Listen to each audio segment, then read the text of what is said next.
Bonne nouvelle pour les Congolais, banso de partout dans le monde.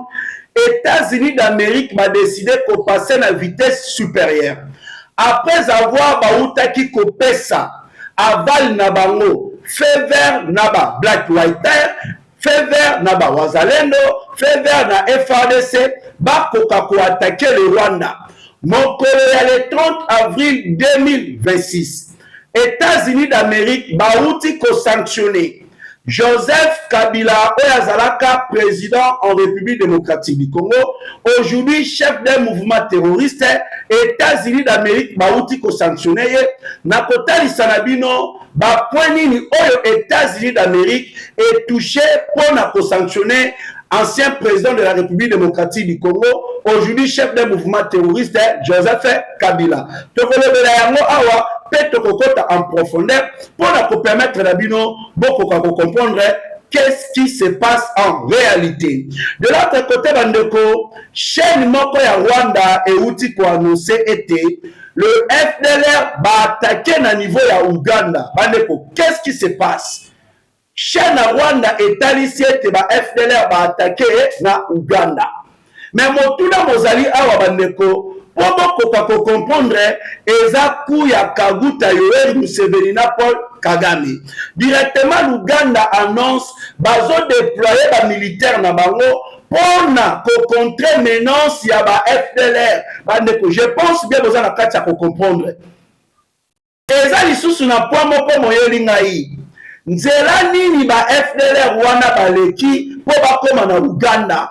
Ezali na nzela moko bandeko pe nzela yango to bisika yango eza na contrôle ya banani. Si Kagame et Museveni baza komona comme si biso ba Congolais toza ba idiot to kotalisa na bango ete biso toza mayele makasi koleka bango. Alors émission mokolo malelo etondi ba révélation ebele peuple congolais.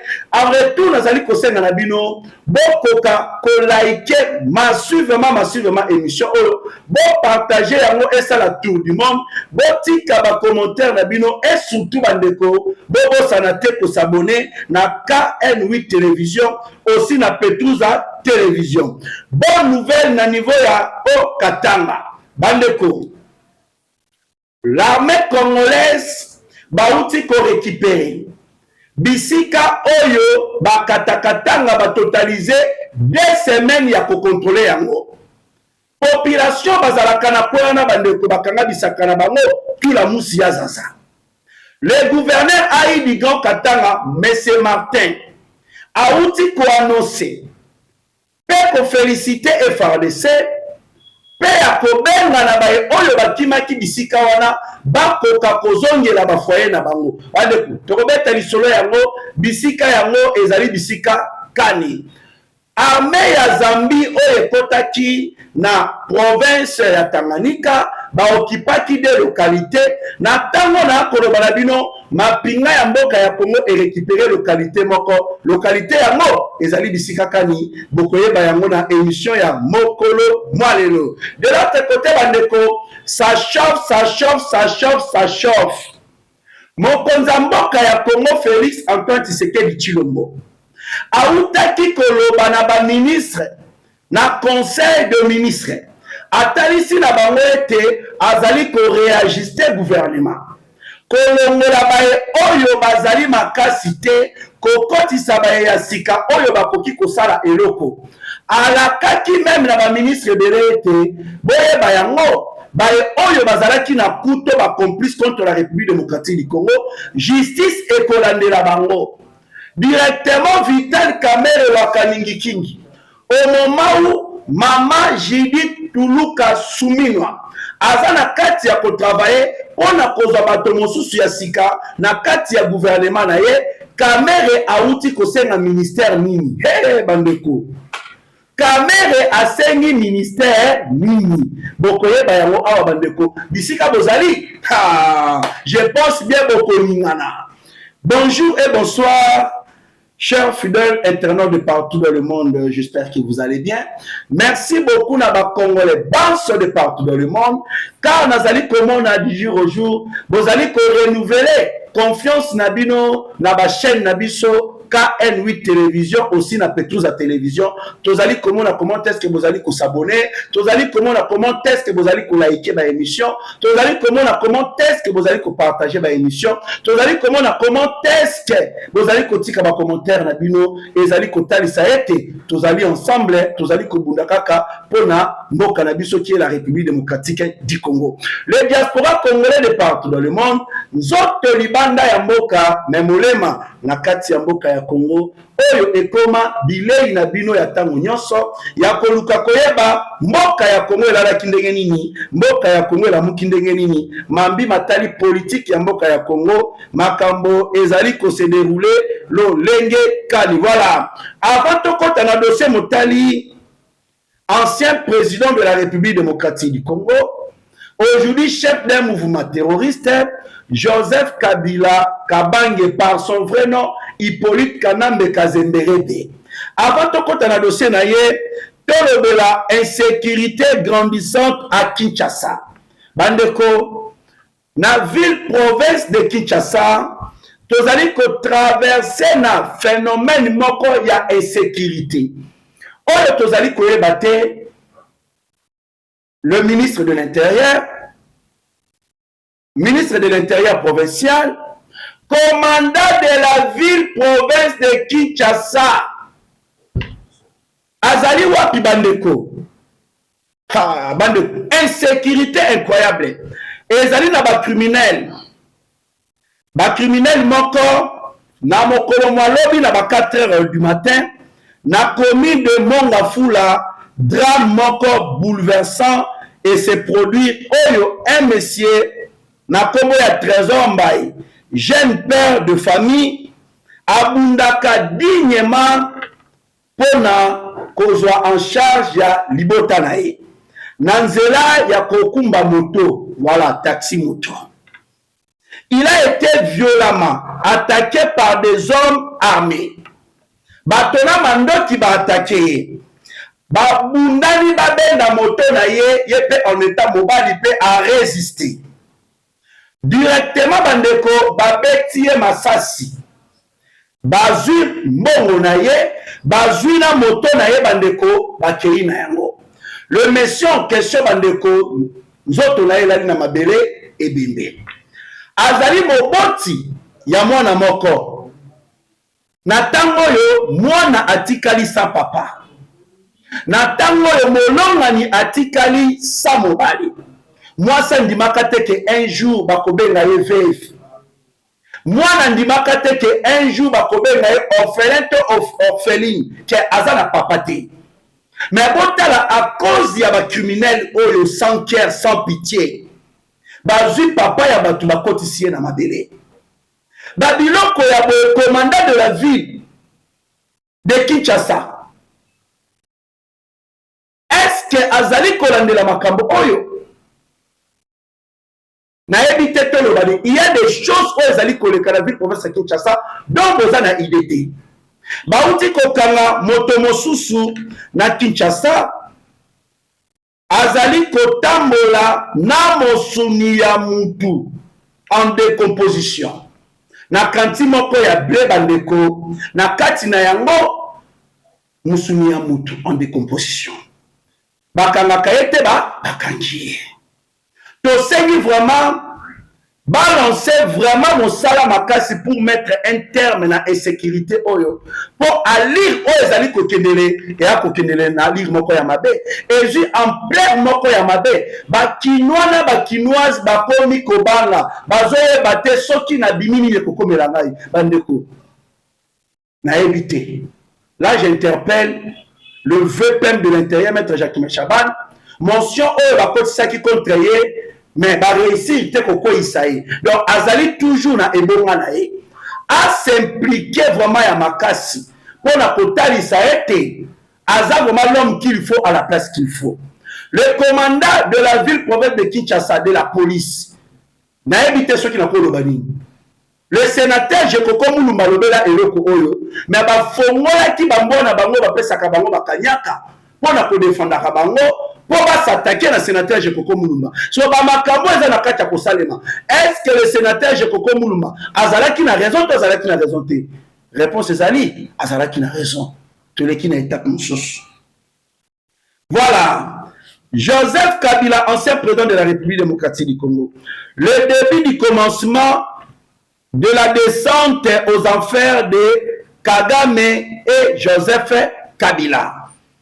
Mokolo le 30 avril 2026, l'Office de contrôle des avoirs étrangers du département du Trésor américain a imposé des sanctions à l'ancien président de la République démocratique du Congo, DRC, Joseph Kabila, pour son soutien au mouvement du 23 mars, Oyo Ezali abrégé M23, P Alliance Fleuve Congo, Oyo Ezali abrégé AFC. Le communiqué du département du Trésor américain précise: le M23 est un groupe armé soutenu par le Rwanda et actif dans l'est de la République démocratique du Congo. L'Alliance Fleuve Congo constitue sa coalition politico-militaire dont l'objectif est de renverser le gouvernement congolais. Le M23 et l'AFC ont alimenté l'instabilité politique et les violents conflits dans l'est de la République démocratique du Congo, causant la mort de milliers de civils et un déplacement massif de la population. Bandeko, Kabila frappé. Bandeko, Joseph Kabila frappé. Les États-Unis d'Amérique ont décidé qu'on passait à vitesse supérieure. Maison Blanche bautaki kopesa aval na bango, bautaki kopesa feu vert na ba Blackwater na FARDC ainsi que les Wazalendo ba koka ko attaquer le Rwanda. Je dis bien ba attaquer le Rwanda. Décision finale siko ezali na mokonzi ya mboka Félix Antoine Tshisekedi parce que les États-Unis d'Amérique bapesa aval na bango. Décision ya suka etikali na président congolais Félix Antoine Tshisekedi Tshilombo. Directement le 30 avril 2026, baye ko sanctionner Joseph Kabila. Bandeko, na éviter ceux qui besoin de comprendre. Cette affaire, j'ai lancé des investigations. Pourquoi cette rapidité? Il y a des Américains contre le Rwanda, contre Joseph Kabila. Et il y a ramené Bisso na ku oyo mosalema ki na Maison Blanche, oyo un terroriste attentat qui koluka ko assassiner le président américain Donald Trump. Il y a eu des enquêtes où je salemi na kata enquête wana et Talisi Kagame Kabila, le multinational ainsi que le démocrate, Union européenne et Binisi Batebele oyo bazalaki na kati ya kuwana parce que bato yango déjà basala cartographie. Il y a balkanisation de la République démocratique du Congo oyo ezali déjoué. Naboyei au pouvoir, il y a président Félix Antoine Tshisekedi Tshilombo ainsi que il y a président américain Donald Trump. Donc, Balouki va éliminer le président américain à cause il y a est de la République démocratique du Congo. À cause il y a République démocratique du Congo. Le président américain Talia Lobino et Sengeli Sukot Nala qui sabaront de quoi Nazali capable. Je vous dis, la tempête arrive. Bolanda, les États-Unis d'Amérique franchissent un nouveau cap dans le dossier sécuritaire congolais.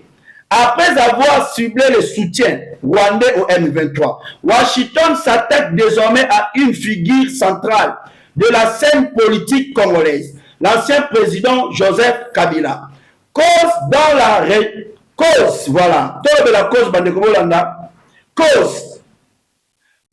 réunion stratégique qui a été organisée par Joseph Kabila à Goma et Bukavu lors de son passage pour le soi-disant consultation. 1. Nakati ya réunion, Kabila a décidé qu'il kocha Mosolo pour corrompre les officiers de FARDC ainsi que les Wazalendo pour être faciliter la progression de la coalition M23 par RDF par AFC. Financer la coalition M23 par RDF par AFC. Donc Kabila a financé la coalition wana na faranga. multiplication des réunions au Rwanda, Zambie, Kenya et l'Ouganda. Le plan de Joseph Kabila, c'est d'utiliser les rébellions pour reprendre le pouvoir. Revenons alors sur les points clés qui ont été présentés par les trésors américains.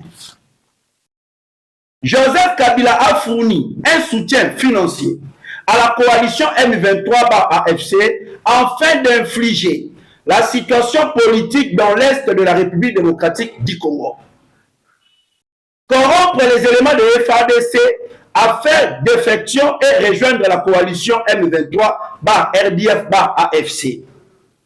Joseph Kabila a cherché à lancer des attaques depuis l'extérieur de la République démocratique du Congo contre les FARDC dans l'Est de la République démocratique du Congo, mais ses efforts ont échoué. Joseph Kabila a également œuvré à la mise en place d'un candidat opposé à l'actuel président de la République démocratique du Congo dans l'objectif de regagner de l'influence sur le gouvernement congolais. Nakati ya mouvement na bango ba créa Sauvons le Congo na Kenya. Bandeko. Bakozi yango wana. Le président de la République aloba yango. Les Américains bakoki jamais komanika sanction na moto soki baza na ba preuve te. Avant que bamamika sanction na moto, bango moko pe balansaka ba enquête na bango. Ba enquête oyo bango balancer et ici bango en réalité qui est Joseph Kabila. Rôle na na kati ya mouvement wana. Kabila salakani a financé M23 par RDF par AFC. Kabila salakani na réunion oya salaki na Goma na Bukavu soi-disant ya ko ramener pe Kabila apesa ki falanga pour ba corrompre FARDC ba corrompre ba wazalendo afin que ba faciliter progression ya ba M23 bisika bazali kokende. Batali sina falanga Kabila apesa ki pour la corrompre na FARDC balongwa na armée ya mboka ba rejoindre mouvement ya ba M23. Tous ces détails ebimi Kabila na kati ya mouvement wana abandaki ko planifier pour renverser le régime de Kinshasa. Bit ya makambo ya Kabila ezali wana. Bataki ke Kabila a planifié depuis libanda ya mboka pour attaquer le FARDC. Ce sont des points que les Américains ont soulevés. Oyo etindi ki na bango na nzela ya banquette na bango basali avec de preuves pour ba ko sanctionner l'ancien président Joseph Kabila. En tout cas, Kabila on les a premier épisode. Deuxième épisode ekoya bokoyo kalisusu lisolo ya Kabila te. Voilà. Bonne nouvelle na niveau ya Okatanga. Bandeko, je dis bien bonne nouvelle. Le FARDC, force spéciale, Bauti Kozwa, Kobotola, Konga, Oezalaki na contrôle yaba Katakatanga. Na Okatanga, le FARDC vient de répondre le contrôle total du village Konga dans le territoire de Mitwaba après des semaines d'occupation et de pillage par le milice Bakata Katanga. Le gouverneur Aïe Martin Kazembe a félicité la force spéciale Yambo Kanabiso na mosala malamu oyo bazu basali pour na kozwa contrôle pour récupérer village de Konga. A lancé appel na population oyo ba déplacer ki ba kimaki bitumba asengi na bango ba regagner leur foyer en toute confiance. Donc FARDC batalisi le Bakatakatanga de quoi ils sont capables. Quand nous parlons de Bakatakatanga, ce que vous devez retenir na ba milice wana ezali ba milice ya Kabila Katumbi ainsi que est impliqué Oyazalaka gouverneur kuna Jacques Kabula. Na kati ba milice Bakatakatanga wana ezali mélange bandeko, il y a des tout Rwandais au bazali na kati wana oyo bazali en réalité le M23. Na planification ya bango ba luka pe bazwa pe contrôle ya Okatanga.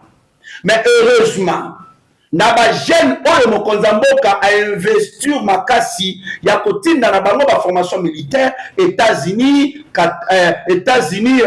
misu bakenda na Qatar, misu Égypte, misu babimi na Kibomango et formele biso vraiment ba unité ya force spéciale oyo balakisi bakatakatanga. Armée ya lelo eza comparable na armée ya Joseph Kabila te. Tozali ko féliciter vraiment le force spécial ya mapinga ya mboka na biso et FARDC na mosala malamu oyo basali ya ko récupérer village de Konga oyo ezali na o Katanga. Voilà. Toleki na point mosusu oyo molandi chaîne ya Rwanda bauti ko annoncer ete attaque moko ya ba FDLR mosalemi na Uganda. Le FDLR ba attaqué na Uganda. Bandeko, nasengi papa, mama, elenge, bocha bakiti, bobongisa yango to analyser dossier oyo malamu na bino po bokoka koyeba je ya Kagame pe ya Kaguta Yoweri Museveni contre la République démocratique du Congo. Car baye komona raison oyo bango ba utilizaka pona kobundisa biso ya soi-disant le FDLR, raison wana eza kosimba lisusu te, raison wana eza lisusu na place te. C'est par là Kagame et Museveni bayokani basala mwa kumoko na makambo motali ba FDLR pona ko justifier présence ya armée ya Rwanda ainsi que ya Uganda oyo ezolinga ezala déployé à l'est de la République démocratique du Congo. Bandeko boyoka. Je l'ai dit, notre RDC ou rien. Tolinga Congo. Mboka oyo iza mboka moko béni. Mais ignorance pe inconscient ya bato mosusu nde mutu eza kokumba mboka oyo ekele na libolo. Kagame, à bout de souffle, et lance une attaque contre l'Ouganda. D'après une chaîne rwandaise, le FDLR ont attaqué l'Ouganda le 29 avril 2026 dans la région de Kisoro. Voilà. L'armée ougandaise patrouille désormais à la frontière entre la République démocratique du Congo et l'Ouganda. Voilà. Fait surprenant. Bandeko boka sikoyo fait surprenant. Fait oyo ezali kokamwisa ezali nini? La seule frontière entre Kisoro et la République démocratique du Congo, c'est Bunagana. Bandeko. Seule frontière. Frontière c'est comme moko. Entre Kisoro et la République démocratique du Congo ezakaka Bunagana. Ok, Bunagana est sous contrôle de l'armée rwandaise. Comment l'armée rwandaise bakotika le FDLR va traverser la frontière pour attaquer Uganda? Motuna. Parce que frontière kaka moko ezali entre la République démocratique du Congo na Kisoro eza na Uganda, eza ce n'est que Bunagana. Bunagana eza na contrôle ya armée ya Rwanda. Le FDLR soki baza menace pour la Rwanda, bazali menace pour la militaire ya Rwanda, mais Bunagana eza na contrôle ya armée ya Rwanda. Boni bazu batiki. Le FDLR baleka na Bunagana pona ko attaquer Uganda. Bandeko, nzele zara moko. Armée Rwanda tiki ba FDLR baleka wana na Bunagana pona ko attaquer Uganda ndengeni. Boa komona comment est-ce que Kagame azomona comme si biso toza ba idiot. Kagame a planifié plan wana na moto na Kaguta Yoweri Museveni pour maintenir toujours guerre à l'est de la République démocratique du Congo en utilisant raison na bango ba mesana ya koloba FDLR. Parce que Kagame a moni makamba ba FDLR eza ko simba lisusu te. Nde basali ko na yena Museveni. Kagame mituna biso esalaka. Oko berner bisoté. Je l'ai dit tant de fois, et le bas dans le poteau français, le combat devient facile quand on connaît bien son adversaire. Tu as dit mode opératoire malamu ya Rwanda. Tu as dit pour avancer, tu as évité sur le tigre dans combien de minutes, tu as dit que pour avancer. Voilà. Tu as rien à point sous Bandeko. Total Saki Nabino Bokoti ya armée ya Zambie. Na province ya Tanganyika. Ba occupaki déjà des localités. Na lobaki na pour lancer ba investigation. Ba investigation na biso ekumbaki biso na botalisi ba oyo bazali impliqué na kuwana na émission oyo ezolekaki na lobelaki yango ezali Joseph Kabila et Paul Kagame nde baza na coup ya ba militaire oyo ya Zambie bakotaki na niveau ya province du Tanganyika. L'objectif bandeko ezali nini? Bit na yango ezali nini? Natalisaki na bino. Donc Paul Kagame et Joseph Kabila au bazali ba partenaire en appui à des éléments militaires en Zambie dans le but de constituer un groupe rebelle pouvant pénétrer dans la province du Tanganyika. Bit na bango yango wana ba créer moi rébellion moko boye ba ko pénétrer na niveau ya Tanganyika nde ba utiliser ba militaire ya Zambie. Na tango na ko ba bino bandeko mapinga ya mboka ya Congo bauti kozwa contrôle ya village de Muliro dans la localité de Mogo. Donc na professionnalisme ya mapinga ya mboka ya Congo oyo ebiangami FARDC bauti kozwa contrôle du village de Muliro dans la localité de Mobo qui était sous contrôle de l'armée zambienne dans la province du Tanganyika. Mapinga ya mboka ya Congo et je contrôle nango. Toza na kati vraiment ya kolandela poto zongisa makambo na nzela na point wana. Donc FARDC baza ko travailler. C'est par là j'en profite bandeko ya ko lancer to ya ko relancer lisusu alerte maximale. Na makambo oyo ba planifier yango vraiment malamu pona koluka kozwa contrôle ya Uvira. Nazali kobelele na commandant suprême mokonzi ya mboka ya Congo, son excellence monsieur le président Félix Antoine Tshisekedi Tshilombo. Afongola miso na Uvira. Car l'état-major général ya FARDC toyebi teto le balini, est-ce que c'est la complicité? Totobe na yangoni. Comment vous pouvez nommer un Rwandais oyo a se retrouvé na mapinga ya mboka ya Congo na nzela ya ba mixage et brassage? Il était un militaire de l'armée rwandaise, CNDP RCD Goma. En 1998, le monsieur en question au nom de Aaron azalaki commanditaire ya massacre oyo mosalemaki na Makobola. Aujourd'hui, kozwa un tout Rwandais. Kochaye na 33e région militaire basée na Uvira comme ops chargé des opérations et renseignements. Vous êtes en train de livrer l'Uvira.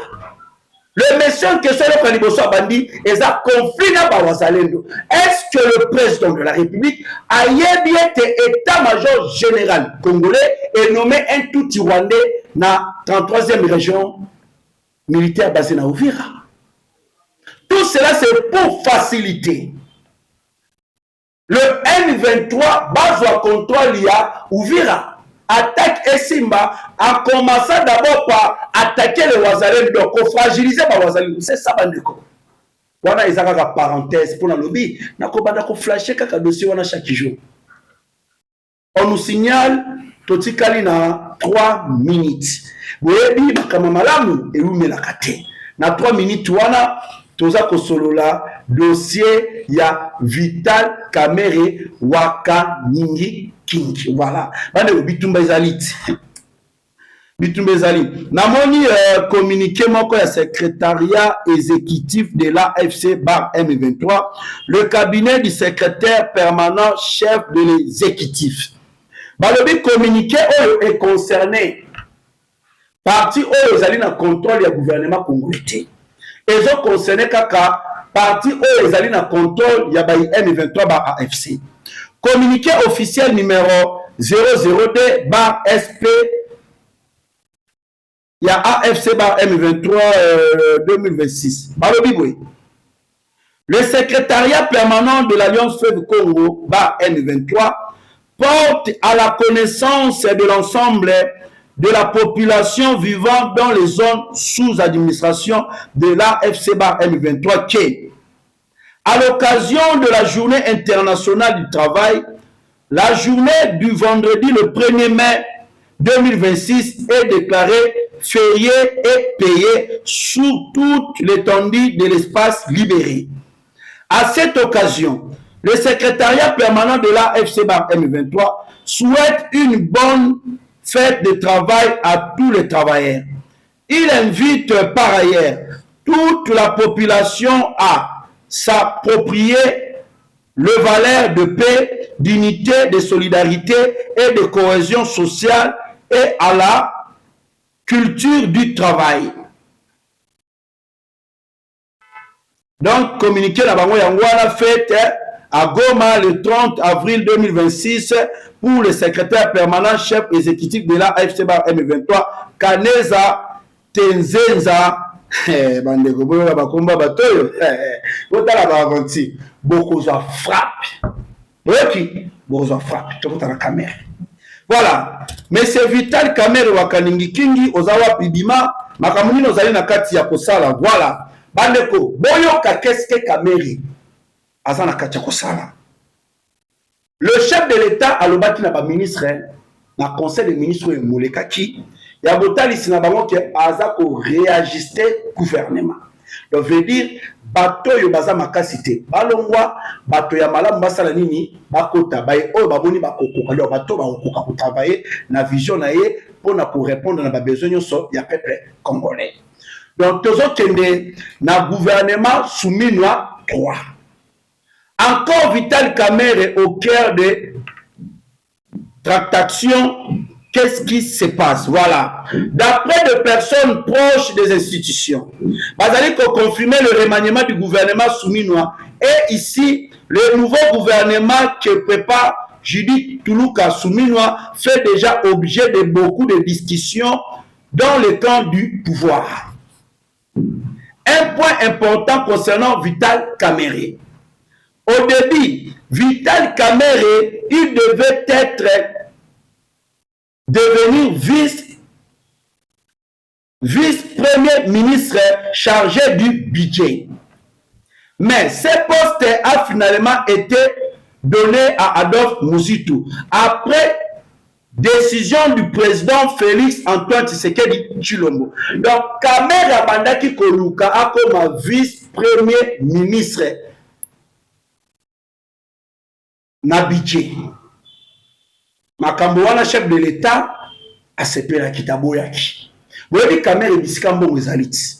Moko zamboka boyaki. Nde le président de la République ayaki kozwa yango apesi yango na Adolphe Muzitu. Na minute oyo bandeko Kamerhe abandi lisusu makambo. Kamerhe viserait un autre poste stratégique, celui de vice-premier ministre chargé des affaires étrangères et à pour remplacer Thérèse Kayikwamba. Bandeko bofongola matoi. Boyoki. Le problème ya budget alukaki azwa chef de l'État boyaki apesa kango Adolphe Muzitu na minute yo madame Judith Tuluka souminois na mokonza mboka ba ko travailler pona baye oyo bakokota na gouvernement Judith Tuluka souminois te. Kamerhe sikoyo aye atie molende alendi alobi non azwa ministère ya affaires étrangères. Donc on veut dire balongola madame Thérèse Kayikwamba pour Vital Kamerhe a comme ministre des affaires étrangères. Bandeko boyoka kibondoki. Boyoka kibondoki. Et créer tension na baye oyo bazali pene ya mokonza mboka balobi ide wana balingi yango te parce que ide wana ezo sepelisa bato nyonso te. Et sepelisa bato nyonso te. Surtout ces problèmes du président Félix Antoine Tshisekedi Tshilombo, surtout baye oyo bazali proche ya chef de l'État Félix Antoine Tshisekedi Tshilombo ezo sepelisa bango te. Certains au pouvoir ont peur que si Kamere a eu poste wana, Kamere a koluka akoma lisusu plus influent au niveau international peut à préparer boye inaye kozwa pouvoir en République démocratique du Congo. Koko ma président na mboka ya Congo. Kamere a voilà, à l'occasion de l'influence à niveau international et préparer déjà son avenir politique. D'autres, Bazali Kokanisa, le contraire, mais M. Soubalobi, de quoi le messieurs en question est capable. Kamere a un bon terme. Nakagame. Sololaka, Nakabila, ceci, c'est là, les ennemis de la République. Mon talobato dialogué dans M23. Si vous avez un poste stratégique au moment où nous sommes agressés. Au moment où mon sala maman Thérèse Kaikwamba sali pour nous bloquer Olivier Ndoumourir na Rwanda. C'est que eya na maboko ya Kamere bandeko. Directement vous avez la victoire ya Rwanda. Voilà, c'est un peu ça. Autres alaki na yango ya kosolola ya ko analyser et le moment qu'on a bino na makamotali politique na mboka na biso que la République démocratique du Congo to lobeli situation ya insécurité oyo ezali kozwa ampleur ya makasi na ville province de Kinshasa to lobeli sanction oyo ISA emamiki na Joseph Kabila pe totalisi na nzela ya kosala ba analyse pourquoi ba mamiki sanction wana pe totalisi na bino ba point oyo epoussé États-Unis d'Amérique emamika sanction na ancien président aujourd'hui chef d'un mouvement terroriste Joseph Kabila to lobeli kuya Kagame na Museveni oyo ba planifié attaque na niveau ya Uganda ba attribuer na ba FDLR pour na kaka Uganda pe a déployer pe ba tout pour ba ya pour renforcer oyo ya ba Rwanda bazana mabele ya Congo. Total ici na bino bonne nouvelle FARDC ba outil ko récupérer village moko ezali na Okatanga village oyo ezalaki na contrôle ya ba Katakatanga to récupérer yango. To lobeli pe lisusu na niveau ya Tanganyika FARDC ba outil kozwa localité moko oyo ezalaki na contrôle ya armée ya o eutaki na niveau ya Zambie pe to beti lisolo ya Kamere oyo azali koluka akoma ministre des affaires étrangères balongola madame Thérèse Kaikwamba ye Kamere avanda na remaniement oyo ezali koya na gouvernement ya madame Judith Tuluka 3. Donc c'est un peu ça. Autres arrêts qui n'ont pas bino na émission Mokolo Mwalelo. Que le bon Dieu vous bénisse. Que le bon Dieu bénisse la République démocratique du Congo. Bye.